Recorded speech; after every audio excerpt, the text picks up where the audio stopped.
पृथ्वी हमारे सौरमंडल का तीसरा और एकमात्र ऐसा ग्रह है जहाँ जीवन मौजूद है। आज हम पृथ्वी के जिस रूप को देखते हैं ये हमेशा से ही ऐसा नहीं था। अगर हम पृथ्वी के अतीत को देखें तो आज से करीब 4.4 अरब साल पहले ये एक लावा से घिरा हुआ ग्रह था और वातावरण इतना जहरीला जहाँ जीवन का होना लगभग नामुमकिन था।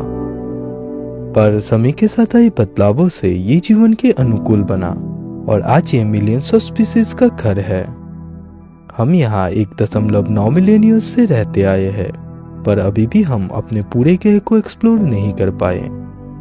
हमने अपने ग्रह के बहुत से जगहों को एक्सप्लोर किया है, चाहे हम जमीनी क्षेत्रों की बात करें या महासागरों की, पर ये इसके पूरे हिस्से का सिर्फ 35% है। बाकी के 65% आज भी अनएक्सप्लोर है। पृथ्वी पर ऐसे बहुत से जगह मौजूद है जिन्हें हमने एक्सप्लोर तो किया है, पर हम उन्हें पूरी तरह नहीं समझ पाए। आज हम कुछ ऐसे ही जगहों के बारे में बात करेंगे जो मिस्टीरियस होने के साथ साथ काफी खतरनाक भी है। तो आइए शुरू करते हैं आज का ये एपिसोड।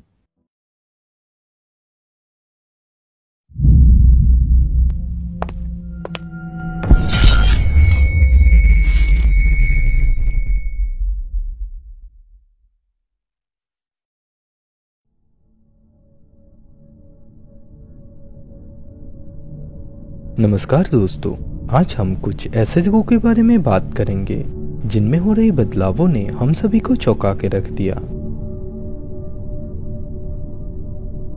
Lake news. लेक का नाम सुनते ही हम एक शांतिपूर्ण जगह की कल्पना करने लगते हैं, पर कैमरून में स्थित लेक न्यूज दुनिया का सबसे खतरनाक लेक है। लेक न्यूज वैसे तो बाकी लेक्स की तरह ही एक साधारण सा दिखने वाला लेक है, तो सवाल यह आता है कि लेक न्यूज में ऐसा क्या है जिसने रसिया के कराची लेक और डोमिनिसिया के बॉइलिंग लेक जैसे दुनिया के कुछ खतरनाक लेक्स को भी पीछे छोड़ दिया है। लेक यानी धरती पर स्थित एक गड्ढा जहां पानी भरा हो। वैसे तो हम इसे तालाब भी कह सकते हैं, पर जब तालाब हद से ज्यादा बड़ा हो तो हम उसे झील या लेक का नाम देते हैं। ये कई सारे प्राकृतिक कारणों से बनते हैं, जैसे ग्लेशियर और टेक्टोनिक प्लेट्स के मूवमेंट से, या जब कभी एक बड़ी नदी अचानक ही अपना रास्ता बदलती है तब उसके पीछे छोड़े गड्ढों में समय के साथ पानी भरने लगता है और एक लेक बन जाता है। इन्हीं कारणों से धरती पर ज्यादातर लेक्स बनते हैं, पर कुछ लेक एक ज्वालामुखी के फटने पर भी बनता है। जब एक ज्वालामुखी कई बार फटने के बाद इनएक्टिव हो जाता है तब उसके ठीक ऊपर समय के साथ पानी जमा होने लगता है और एक लेक का निर्माण करता है। लेक न्यूज भी ऐसे ही लेक का एक जीता जागता उदाहरण है। एक ज्वालामुखी कई बार फटने के बाद शांत जरूर हो जाता है, पर उसके नीचे मौजूद लावा ना ही शांत होता है और ना ही खत्म होता है, और इन सारे मैग्मा से लगातार काफी हाई प्रेशर पर कार्बन डाइऑक्साइड प्रोड्यूस होते रहता है, और ये कार्बन डाइऑक्साइड लेक के ठीक ऊपर ढेर सारा पानी होने के वजह से हवा में डिफ्यूज होने के बजाय उसके निचले भाग में ही जमा होते रहता है, और ये कार्बन डाइऑक्साइड इतने हाई प्रेशर में रहता है कि जरा सी भी हलचल इसे एक खतरे का रूप दे सकता है। 21 अगस्त 1986 की रात को लेक न्यूज में ऐसा ही कुछ हुआ। लेक न्यूज पर मौजूद हाई प्रेशर कार्बन डाइऑक्साइड किन्हीं अनजान कारणों से रिलीज हुआ, और ये इतनी तेजी से रिलीज हुआ कि झील के आसपास एक सुनामी सा आ गया। और क्योंकि कार्बन डाइऑक्साइड हवा से भारी होता है, इसलिए ये जमीन पर नीचे नीचे ही आसपास के इलाकों में फैल गया, और करीब 25 किलोमीटर के दायरे में आने वाले हर एक जीव को इसने मार दिया। इस घटना में करीब 3500 से भी ज्यादा पशु पक्षी और 1746 लोगों की जान गई, जिनमें से सिर्फ 8 लोग ही बच पाए, वो भी इसलिए क्योंकि उनके पास गाड़ियां थी। इस घटना के बाद लोग काफी समय तक तो ये समझ ही नहीं पाए कि आखिर यहाँ हुआ क्या था। Lake Natron. दुनिया के खतरनाक लेक्स में लेक नेट्रॉन को हम कैसे भूल सकते हैं। नॉर्दर्न तंजानिया में स्थित लेक नेट्रॉन 1040 वर्ग किलोमीटर में फैला एक विशाल और काफी खारी झील है। लेकिन सिर्फ खारा होना या आकार में बड़ा होना ही इसे खतरनाक नहीं बनाता। दूसरी झीलों से अलग यहाँ जो भी चीज गिरता है वो खुद ब खुद एक पत्थर में बदल जाता है। बहुत से जगहों पर इसे एक ग्रीक के काल्पनिक किरदार मेदुसा के साथ मिला के देखा जाता है, जिसके सिर्फ देखने मात्र से ही कोई भी इंसान एक पत्थर में बदल जाता है। पर ये एक सटीक उदाहरण नहीं है। दरअसल इस झील में रासायनिक प्रक्रिया से चीजें पत्थर की बन जाती है, जो असलियत में कैल्शियम की एक ठोस परत होती है, कोई पत्थर नहीं। और कोई भी जीव यहाँ गिरने मात्र से ही पत्थर में नहीं बदलती, इसमें थोड़ा समय लगता है। और अगर बात करें कि यहाँ जीव जंतु पानी में गिरते क्यों है, तो इसके कोई सटीक कारण या जवाब नहीं है। पर ज्यादातर लोग इसका कारण पानी के अत्यधिक रिफ्लेक्शन को मानते हैं। Zone of silence. अगर हम दुनिया के कुछ विचित्र जगहों की बात करें तो जोन ऑफ साइलेंस एक अच्छा उदाहरण होगा। मेक्सिको के मैपी बायोस्फीयर रिजर्व में स्थित ये 50 किलोमीटर में फैला एक रेगिस्तानी इलाका है।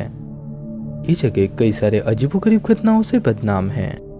कहा जाता है कि यहाँ घड़ियां, कंपास और रेडियो सिग्नल आदि काम नहीं करते, और यहाँ के लोकल्स बताते हैं कि यहाँ कई बार 3 मिस्टीरियस लोगों को देखा गया है।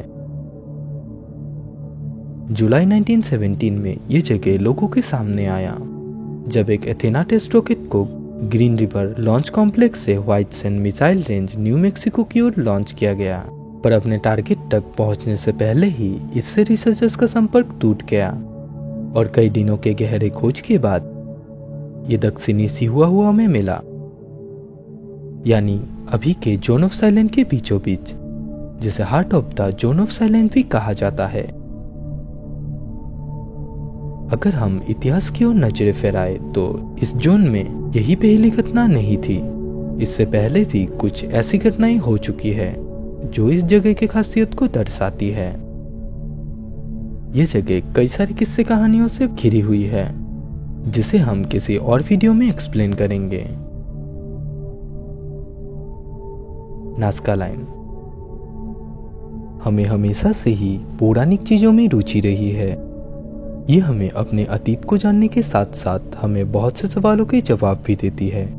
बहुत सी चीजें ऐसी होती है जिन्हें हम पूरी तरह नहीं समझ पाते। वो या तो काफी पुरानी होती है, जो आजकल के जीवन में कोई सेंस नहीं बना पाती, या उनके व्यवहार का तरीका हमें नहीं पता।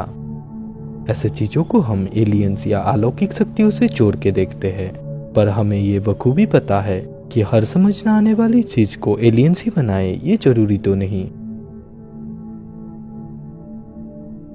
पेरू में स्थित नाज़का लाइन्स भी अतीत में बनाए उन चीजों में आती है जिन्हें हमने खोज तो लिया है, पर हमें उनके बनाने का तरीका और कारण नहीं पता।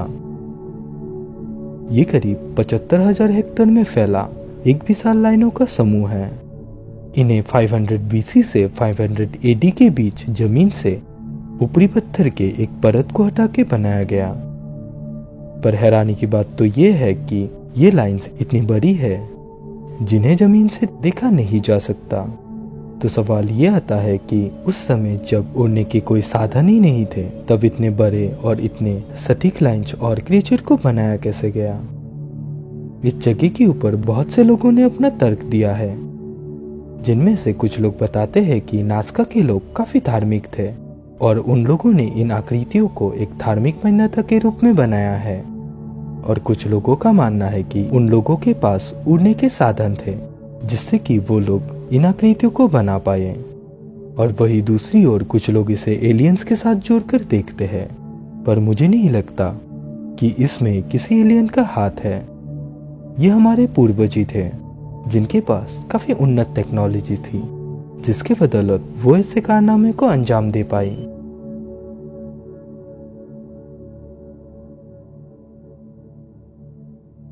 आज के लिए बस इतना ही। फिर मिलेंगे एक नए और इंटरेस्टिंग टॉपिक के साथ।